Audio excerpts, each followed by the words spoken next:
Scorpios, आप लोग बहुत लंबे समय से एक ऐसे मौके का इंतजार कर रहे थे जहां पर आप सबको ये बता सकें कि आप लोग कितने अच्छे हैं, कितना अच्छा काम कर सकते हैं और आपको तवज्जो ज्यादा क्यों मिलनी चाहिए। अगस्त के महीने में आपको ऐसा ही मौका किस्मत देने वाली है, तो उस मौके को आपको दोनों हाथों से लपक लेना है और अपना बेस्ट करना है। इसके अलावा क्या हो सकता है आप लोगों के साथ, चलिए जानते हैं आज के वीडियो में। नमस्ते, भाग्यश्री होलिस्टिक एस्ट्रोलॉजी में आप लोगों का एक बार फिर से स्वागत है। यहाँ पर हम बात करते हैं पॉजिटिव, इंस्पायरिंग और होलिस्टिक एस्ट्रोलॉजी की, यानी कि एक ऐसा ज्योतिष जो कि आपके पॉजिटिव पॉइंट्स को मैक्सिमाइज कर सकता है और आपके नेगेटिव पॉइंट्स को मिनिमाइज करने में आप लोगों की मदद भी कर सकता है। चैनल अच्छा लगता है तो सब्सक्राइब जरूर करना, अपने दोस्तों के साथ शेयर जरूर करना, चाहो तो मेंबर बनकर सारे वीडियोस दूसरों से पहले भी देख सकते हो। आप लोग अगर चाहें तो मेरी वेबसाइट पर जा सकते हैं, वहाँ पर मेरी मेलिंग लिस्ट का हिस्सा बनिए, सब्सक्राइब कीजिए ताकि आप लोगों को हर ट्रांजिट से पहले मेरी मेल मिले और पता लगे कि इस ट्रांजिट के साथ आपको करना क्या क्या है, और इस तरीके से आप हर ट्रांजिट के लिए चाहे कुछ भी हो रहा हो हमेशा प्रिपेयर्ड रहेंगे। इसके साथ साथ ही 4 अगस्त से मेरा लेवल 1 एस्ट्रोलॉजी कोर्स जो कि बिगिनर्स के लिए है वो शुरू हो रहा है। 10 से 11 दिन इसमें लगते हैं, तो अगर आप भी ज्योतिष सीखना चाहते हैं, कंसेप्चुअली बहुत स्ट्रांग बनना चाहते हैं, तो ये कोर्स आप ही के लिए है। 4 अगस्त से शुरू होगा, तो ज्वाइन करने के लिए मुझे मैसेज व्हाट्सएप पर जरूर कर देना, ठीक है। चलो अब देखते हैं कि स्कॉर्पियो राशि वालों के साथ क्या होने वाला है। अगर आपकी राशि स्कॉर्पियो है तो इस महीने आपके सीनियर्स या जो आपके बॉस हैं वो किसी कारणवश कोई काम कर नहीं पाएंगे। हो सकता है उनकी तबीयत खराब हो सकता है वो नौकरी छोड़कर जा रहे हो सकता है कोई और बात हो, but they will simply not be available for doing a particular kind of work. तो जैसे ही ऐसा होना, अपॉर्चुनिटी आपकी झोली में आकर गिरनी चाहिए और आप इस अपॉर्चुनिटी को अच्छी तरीके से भुनाएंगे। जहां पर पूरी दुनिया मरकरी रेट्रोग्रेड की वजह से तंग हो रही होगी, वहां पर आप सबको ये दिखा देंगे कि आपके ऊपर मरकरी रेट्रोग्रेड का कोई फर्क नहीं पड़ता है। आप लोगों को सिर्फ इतना मालूम है कि काम कैसे किया जाता है और उसे एफिशिएंटली पूरा करके दुनिया के सामने दिखाया कैसे जाता है। तो इसीलिए बहुत अच्छा समय है आपको सबको ये बता देने का, ये जता देने का कि आपके अंदर बहुत ज़्यादा कैपेबिलिटी है और आपके सीनियर्स की गलती है जो आपकी कैपेबिलिटी को अभी तक देख नहीं पाए, आपकी कैपेबिलिटी को अभी तक पहचान नहीं पाए। So please use this opportunity.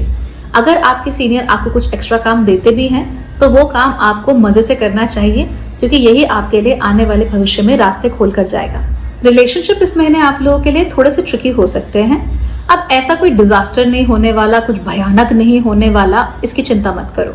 हाँ, ये ज़रूर होगा कि आपके पार्टनर इस समय बहुत कुछ बोलेंगे, बड़े सारे गिले शिकवे शेयर करेंगे, बहुत सारी इधर उधर की बातें कर रहे होंगे और आपको इन बातों में कोई इंटरेस्ट होगा नहीं। तो आप केवल इतना करेंगे कि भैया तुम अपनी विम्स एंड फैंसीज अपने पास ही रखो, इस समय पर मैं बहुत ज़्यादा ध्यान नहीं दे रहा हूँ या दे रही हूँ, जो भी होगा देखा जाएगा। तो ये देखा जाएगा जो वाला एटीट्यूड है ना, ये आपके साथ इस समय पर रहेगा। तो हो सकता है कि आप बहुत ज़्यादा फोकस अपने पार्टनर के ऊपर ना करें, क्योंकि उनकी बातों से इस महीने आप थोड़ा सा इरिटेट ज़रूर हो सकते हैं। खास तौर पे जो स्कॉर्पियो राशि के पार्टनर्स हैं, उनका इस समय पर एक ढर्रा बन जाएगा कि वो एक ही चीज को बार बार रिपीट करते रहेंगे। क्योंकि मरकरी रेट्रोग्रेड चल रहा है, अब रेट्रोग्रेड चलेगा तो एक ही चीज को बार बार सोचेंगे कि ये क्यों हुआ, ये कैसे हुआ, दिस दैट। स्कॉर्पियो से ये सब सहा नहीं जाएगा। स्कॉर्पियो राशि वाले बोलेंगे कि देखो ऐसा है, I really like you, I empathise with you, ठीक है तुम चीज़ों को मैनेज कर रही हो, बट मेरा दिमाग नहीं खाओ, मेरा परेशान नहीं करो मुझे। You go on and do whatever you are doing. तो तुमको अपने बचपन की याद आ रही है कि वहाँ पे वो लड़का मेरा बेस्ट फ्रेंड कैसे हुआ करता था, आज भी वो मेरा सच्चा दोस्त होता, उसको क्या हो गया, ये वो। तो गर्लफ्रेंड या वाइफ बोलेगी कि यार ठीक है यार, तुम अपने कहानी बनाने में लगे रहो, मुझे परेशान मत करो। So a little unbothered when it comes to relationships. हाँ, अगर यहाँ पर आप शादीशुदा हैं तो ये थोड़ा ज़्यादा देखने को मिल सकता है, और अगर आप एक रिलेशनशिप में हैं यानी गर्लफ्रेंड बॉयफ्रेंड वाला सीन है तो वहाँ पर थोड़ा सा कम देखने को मिलेगा। लेकिन हाँ, you will be completely unbothered by your partner right now. इसकी वजह से आपके पार्टनर को कई बार अकेला सा महसूस हो सकता है। वो ये बोल सकते हैं कि आप उनका साथ नहीं दे रहे, आप उन पर ध्यान नहीं दे रहे, बट सच्चाई ये है कि आप ध्यान पूरा दे रहे हो, लेकिन आप एक ही चीज़ को बार बार रिपीट नहीं सुन सकते, रिपीट पर नहीं लगा के सुन सकते। सो आपका पेशेंस जो है रिलेशनशिप में इस महीने कम से कम थोड़ा सा कम है। सावधान होकर चलना, बहुत बड़ा कोई कांड नहीं होने वाला है, but you have to be a little careful and a little mindful in how you are talking to your partner. थोड़े बहुत ईगो इश्यूज आपके पार्टनर के साथ जरूर हो सकते हैं, मिसअंडरस्टैंडिंग्स भी आपकी जरूर हो सकती हैं, और इन मिसअंडरस्टैंडिंग्स के पीछे सबसे बड़ा हाथ जो रहेगा वो रहेगा थर्ड पार्टी का। यानी कि मान लीजिए आपने किसी से बात कर ली या आप किसी का फोन आ गया और आप आधे घंटे तक फोन पे बात करते रहे and suddenly now your partner is jealous.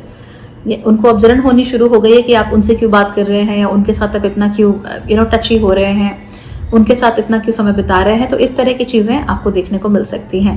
आप लोग भी अपनी तरफ से पूरी कोशिश कीजिए कि आप अपने पार्टनर से कितना भी तंग क्यों ना हो, you don't start looking for other option right there. अगर आपको ऑप्शन ढूंढना ही है तो बेहतर होगा कि आप अपने रिश्ते को पहले ख़त्म करें, because when you already have a relationship and you're looking for another one in your life, you're basically disrespecting your partner। वो आपको नहीं करना चाहिए।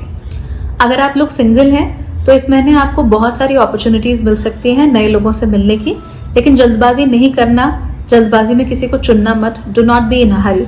इनफैक्ट आप कोशिश कीजिए कि आप जो भी व्यक्ति चुन रहे हैं अपनी ज़िंदगी में वो सितंबर के महीने में चुन रहे हैं, अभी बिल्कुल नहीं। हाँ, मिल आप लोगों से सकते हो, बात ज़रूर कर सकते हो, अपने लिए प्रॉस्पेक्ट्स ज़रूर तलाश कर सकते हो, पर कमिटमेंट कहीं पर करने की आप लोगों को ज़रूरत बिल्कुल भी नहीं है। So do not be in a hurry कि भैया मैंने इसको चूज़ कर लिया। शादी के लिए आपके पेरेंट्स अगर आपको प्रेशराइज कर रहे हैं, खासतौर पे अगर आपकी कुंडली में जुपिटर वक्री है, तो इन दैट केस तो आपको एक्स्ट्रा सावधान हो जाना चाहिए, क्योंकि वहां पर आपके हाथ से गलती भी हो सकती है। इसीलिए be extremely careful and don't be in a hurry और don't be under pressure to take a decision. इस महीने फाइनेंसेस के मामले में चीज़ें आपके लिए थोड़ी सी खराब हो सकती हैं। अगेन बहुत ज़्यादा नुकसान नहीं है, थोड़ा बहुत हो सकता है। आप लोग ये सोचोगे कि भाई मेरा पैसा जा कहाँ रहा है। So you will always be like, अच्छा ये पैसा तो यहाँ होना चाहिए था, इसका तो ये होना चाहिए था, why is this money going there, why is that money going there. मैं पिन पॉइंट नहीं कर पा रहा हूँ या कर पा रही हूँ कि एग्जैक्टली मेरे पैसे के साथ हुआ तो हुआ क्या। कई बार पार्टनर के साथ इन्हीं मामलों में झगड़ा भी हो सकता है, इसलिए सावधान रहना। आप लोगों को अगर कहीं पर ज़्यादा सावधान रहने की ज़रूरत है अपने पैसे के मामले में, तो वो है आपकी ज्वेलरी को लेकर। तो आपके पास अगर गोल्ड ज्वेलरी है या डायमंड ज्वेलरी है तो भाई उसको निकालो, देखो कहाँ पर है, ठीक से रखी हुई है, नहीं रखी हुई है, पॉलिश की ज़रूरत है, सफाई की ज़रूरत है, क्या है, और उसके बाद दोबारा से उसको ढंग से लॉक करके रख दो, because those are your primary assets. अगर आप अपनी गोल्ड ज्वेलरी को लेकर बिल्कुल ही चिल्ड आउट रहते हो, ध्यान नहीं देते, तो फिर ये बहुत अच्छी चीज़ नहीं है। आपको थोड़ा सावधान इस मामले में हो जाना चाहिए। सेहत के मामले में आपके लिए चीज़ें ठीक ठीक हैं, कोई बहुत बड़ा कुछ नहीं हो रहा है, but you will not be extremely healthy also. थोड़ा बहुत जो जुकाम वुकाम हो जाता है उतना ही होगा, उससे ज़्यादा कुछ नहीं होगा। हालांकि बहुत ज़्यादा क्रिएटिव आप इस समय पर महसूस नहीं करोगे। आप यही सोचोगे कि भैया जो काम है उसको शांति से निपटा दिया जाए, अच्छे से निपटा दिया जाए।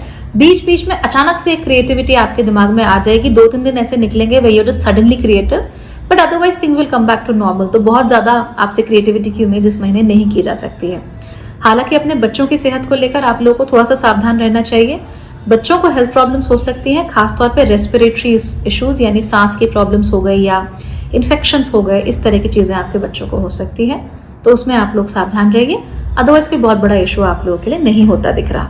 याद रखिए, अगर आप लोग बिजनेस ओनर्स हैं यानी आपका अपना बिजनेस है, उसको आप चलाते हैं, तो इस समय पर आप नई पार्टनरशिप्स, नए अग्रीमेंट्स को एक्सप्लोर करने के बारे में सोच सकते हैं। तो अगर आप किसी प्राइमरी वेंडर के साथ काम करते हो, आप दूसरे वेंडर से भी एक बार बात करके देखो, उनसे भी मेल जोल बढ़ाकर देखो। कमिटमेंट कहीं करने की जरूरत नहीं है। जनरली बस यूं ही यू जस्ट चेकआउट की मार्केट में और क्या क्या ऑप्शंस आपके लिए अवेलेबल हैं और क्या क्या आपके लिए हो सकता है, डाइवर्सिफिकेशन कैसे हो सकता है, उस पर आप ध्यान दीजिए। वहां से आपको अच्छे रिजल्ट देखने को मिल जाएंगे और आपका बिजनेस भी फिर नवंबर-दिसंबर के आसपास फ्लरिश करना शुरू हो जाएगा।